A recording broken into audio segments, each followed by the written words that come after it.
તો શું કે મિત્રો, જય સ્વામિનારાયણ ને જય માતાજી. આજે તો સવારમાં મસ્ત કરી દીધો તો આપણે નાસ્તો, અને નીરવભાઈ તો કે હા બધાને જય સ્વામિનારાયણ. તો નીરવભાઈ બધાને જય સ્વામિનારાયણ કહી દઉં. આ બાજુ હેતભાઈ અને દર્શનભાઈ ને મોગીભાઈ તો ધડબડાટી મારે ઝાપટવા જ મંડાતા હો. પણ હા, અને પછી હું ને કેનલભાઈ મસ્ત નીકળી ગયા હતા યુનિવર્સિટીમાં આટો મારવા માટે.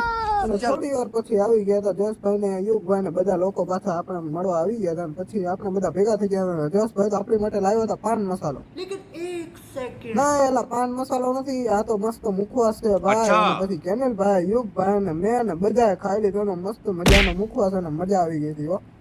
અને પછી આપણે પ્લાસ્ટિક તોડ્યું તો પ્લાસ્ટિક ની ટોપી બની ગઈ. આપણે થોડીક વાર ભગવાન બની ગયા. તો હું તો હાથે કા ભગવાન જ છું. ડિપ્રેશન. અને પછી હું નીલભાઈ ને બધા આવી ગયા હતા નાસ્તો કરવા માટે કેન્ટીન.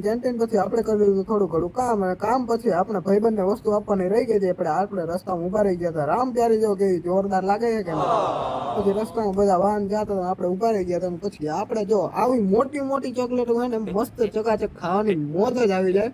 અને આવો સ્વાદ તમને ક્યાંય નહીં મળે, કારણ કે આ તો આપણી ઘરે બનાવેલી ચોકલેટ છે. કારણ કે જો તમારો ઓર્ડર આપવાનો હોય તો કમેન્ટ કરી દેજો, ફેસ્ટિવલમાં પણ મળશે તમને.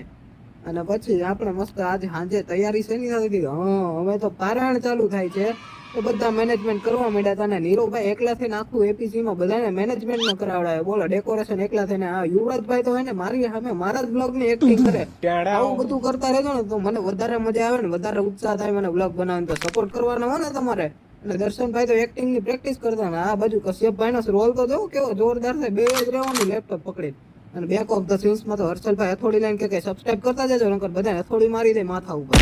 અને ધાર્મિક ભાઈ નું તો કામ જ આ છે, આખો દિન ગેમ જ રમતા હોય. અહીંયા જો આખી ભોજનશાળા ખાલી છે, હજી કોઈ આવ્યું નથી કે 5 મિનિટ હતો હાલો આપણે ગેમ રમી નાખી.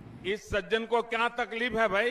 યજ્ઞભાઈ કે હે ને મને લાગી છે જોરદાર ની ભૂખ, અને તમે કોઈ હે ને સબસ્ક્રાઇબ કરતા નથી. હવે તમારે બધાને સબસ્ક્રાઇબ કરવાનું જ છે, અને સબસ્ક્રાઇબ કર્યા વગર જાતા નહીં હો ને.